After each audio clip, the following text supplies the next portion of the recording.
needs to be perhaps addressed going forward is a little more transparency on how police officers, law enforcement officers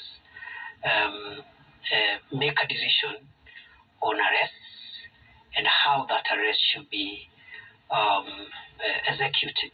We are working on a policy framework which will be introducing in Parliament to provide a framework the same way, for example, the Director of Public Prosecutions has developed guidelines on how he arrives at a decision to charge someone. We have been in talks under the auspices of the National Council on Administrative Justice, which is chaired by the Honourable Chief Justice, whereby we want to come up with a policy rule-based guidelines on how we arrive at a decision to arrest someone and the procedures. Right now, the policy framework is not present. That is what we want to do. Sorry, but even if the policy guidelines are not existent, there is a Constitution of Kenya enacted in 2010. That's what I started with, and I say that the constitutional framework does not allow any of the things you've mentioned. So why would killings, police officers be abducting people, holding them without communication, only to be released later, starved? From where we sit, the people who have been put in custody have been put in custody through arrests. And if any person alleges that... So there has been no abductions, according to you? No. So those people that were taken by police officers in the night, taken to different police stations? You can be arrested any time of the day, of the night, depending on the nature of crime you are committing.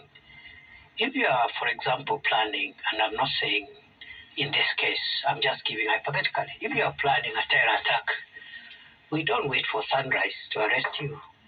We arrest you at the earliest opportunity and in the manner that is commensurate with the kind of danger you're posing to the public. So what if you've been speaking on X or social media?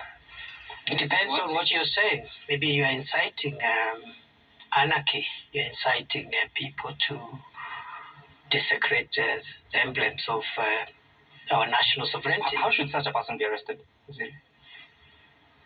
In any manner, in the fastest way possible, and perhaps in a manner that prevents harm to the public. Do you have a right to be informed while you're being arrested? You have a right to be informed while you're arrested. Why are they not being informed? Who has not been informed? There are people that have been abducted. Yeah, we need to know. Shadrach, Kiprop, Shad, Gabriel Oguda. Yeah. They were never informed why they were being arrested. So. And nobody communicated to their lawyers, even the leader of minority of the National Assembly, and I raised the question. Those are political statements. Sorry, let me just raise the question. Raise the question on the floor of the House and said that he could not find his assistant. And the leader of majority was tasked to get in touch with the Inspector General to find out where this gentleman was. Eventually was found in Kajiado. Had not been allowed to communicate with a lawyer or even family members. Two things. One, depending on the threats that you pose to the society, you can be arrested in different ways.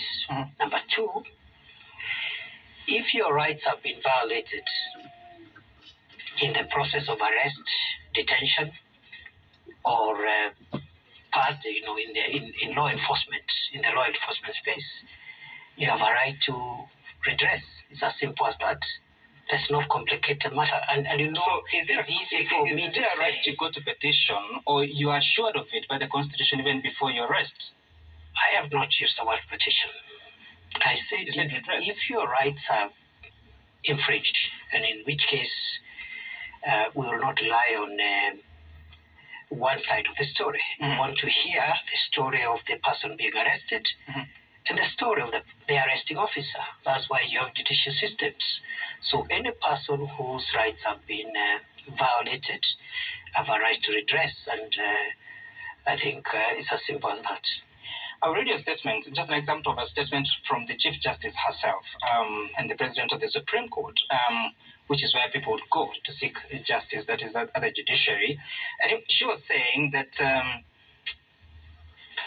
our transformative constitution mandates that law enforcement operates strictly within the confines of the Bill of Rights and the law. And Article 49 specifies the rights of arrested persons, including the right to be informed of the reason for the arrest, to communicate with an advocate and others whose assistance is necessary, and to be presented before a court as soon as reasonably possible, but no later than 24 hours after the arrest. Some of these people, they've not even been taken to court. Nobody can be held for more than 24 hours lawfully without being taken to court, unless the offenses for which they are being investigated fall within the Prevention of Terrorism Act, which allows the police to hold suspects for as long as it's necessary. Is that what was happening in this case? I have not said so. You're the one who says so. I haven't said so.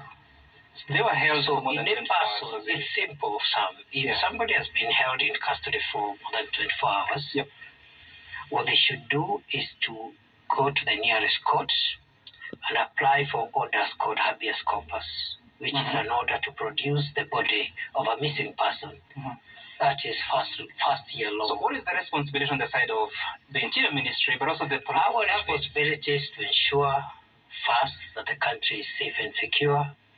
Criminals don't run roughshod on citizens for whatever reason.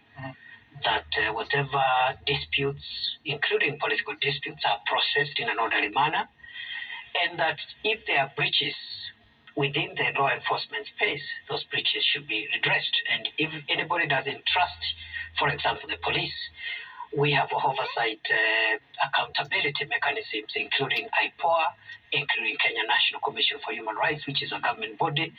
And therefore, those who may feel aggrieved are not short of options. And for us, we don't want to venture into political discussions about hypothetical cases. We want to deal with real cases, and we have no capacity anyway whatsoever to frustrate the Constitution. And if we are tempted, the courts are there. Okay. That's simple. So let's talk about real cases, because you call those ones hypothetical. Never mind, they are real. How many people in custody as you speak? We have, at the moment, 1,009. 1,009. Would you know which counties? Yes, I have a breakdown of all the counties. I'm not just speaking figures. I can send them to you. They're numerous, including what they did, what they are being investigated for. I have all the details. I can send it to you. Have they been presented to court? Many of them have been presented to court, and those that have not been presented will be presented within 24 hours. From when? So from the people we have arrested from the time the process started until now is 1,009. Okay? Many of them have been released, including the 185 that were released yesterday by courts. Yeah. So, you're a professor of law, and Article 37 is one that talks about the freedom of picketing or to relay the petition state agencies on what concerns that people may have. What do you think should happen when people want to express themselves in the manner they have?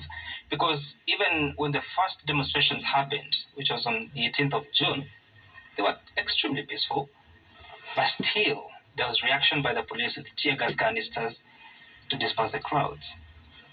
What are they supposed to do if they want to agitate? The Constitution empowers every citizen with the right to assemble, demonstrate, and to picket and to present petitions to public authorities. That right is direct, it is inalienable, and it is a right that is to be enjoyed by every person. Now, that Article 37 qualifies itself by saying the person demonstrating And by the way, demonstration, which is the word used in the Constitution, is not protest. And it's not a riot. Okay? It is to assemble and demonstrate, not to protest and not to riot. Rioting is an offense under the Penal Code. So it says, that article says the person exercising that right must be peaceful, right, and must be unarmed. But if you look at Article 24 of the Constitution, it also has other parameters, which is, the respect for the right of other people, etc., etc. Right. So the policy of the government of Kenya is that any person exercising the Article 37 right to do those four things, to assemble, to demonstrate, to picket, to present petitions to public authorities, the police have no business disturbing that person. But the person also should not interfere with the right of others. For example, they cannot go and close a road and obstruct traffic, because your right ends where my right starts. And therefore they should exercise their rights, be orderly, and not venture into affecting the right of other people.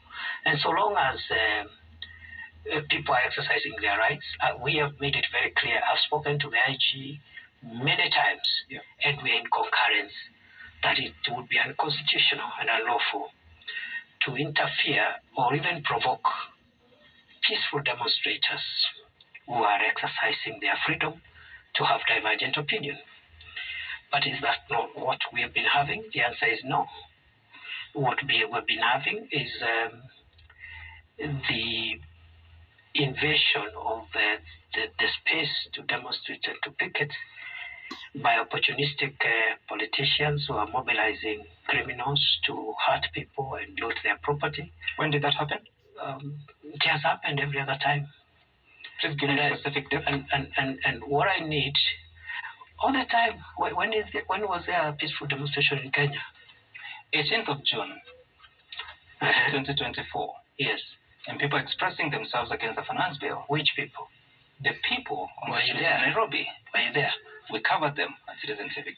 Yeah, so if there are cases where peaceful people were, their rights were violated, or they were provoked by the police without them breaking the parameters that I've already described, they have a right to address. I wish we were being specific, because the demonstrations on 25th of June were totally different from what was witnessed on the 18th of June. But still, that is your judgment. The police officers, that is your judgment. You can look at the images, but tell me if they were the same.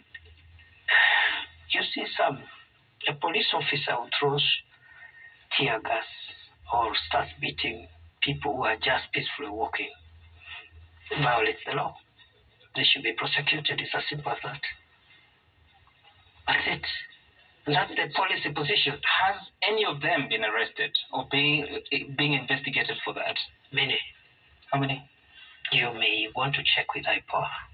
The last time I spoke to them, I think 3 days ago, they told me they are investigating cases of excesses by police officers. And I said, well and good, as part of your mandate, please proceed.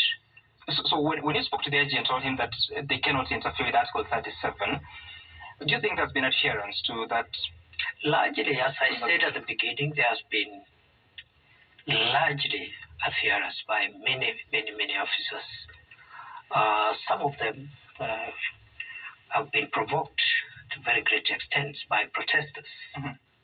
And as I've said, protesters are not demonstrators. So what's the it's in the Constitution. The language is in the Constitution. Yes, yeah. But what makes protesters offensive? No, I've not said they're offensive. You are the one who said so. No. I just said the Constitution says the right is the right to assemble, to demonstrate, and to picket. Does that include protesting?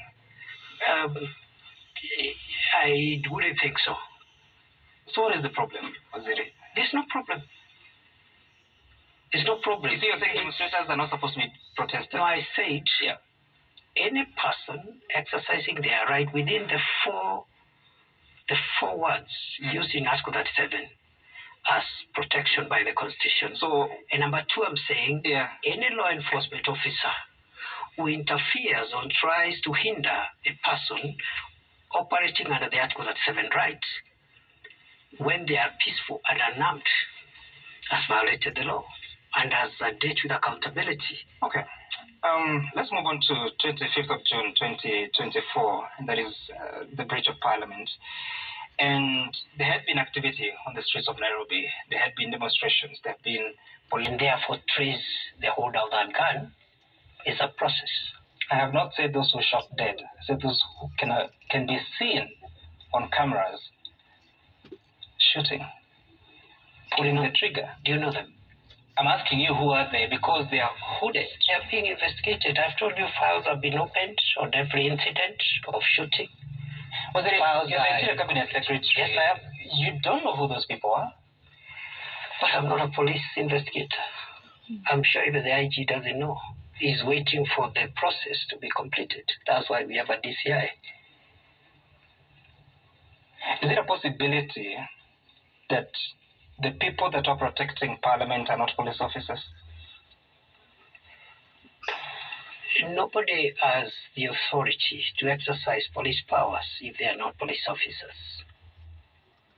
So who are those people? They're hooded. You tell me. You could look at the images. I think what you could do, because I don't think the images could amount to forensic investigation. What you could do is, as a journalist or an eyewitness who witnessed who did what, is to help us with that information. The team that is looking at that investigations, and if there are people who are exercising police powers who are not police officers, those are criminals, and action should be taken against them. So you could help us by giving us that information, because it is not in the interest of government to protect criminals of any nature, whether they are pretending to help in law enforcement or not. A criminal is a criminal. And the danger posed by one set of criminals is equal to the danger posed by another. And based on what you've heard or learned, what exactly happened that we ended up with a breach of Parliament? What happened on 25th of June 2024 was akin to the events we had in the United States on 6 January 2021, where a group of people, for whatever reasons, decided to attack constitutional institutions, and with the intent to overthrow the Constitution. And therefore, when we use the word anarchists, it's deliberate. From a security standpoint, it's a deliberate choice of word, because our constitutional order establishes the various constitutions, including Parliament. If you disagree with the Parliament, you don't burn it down.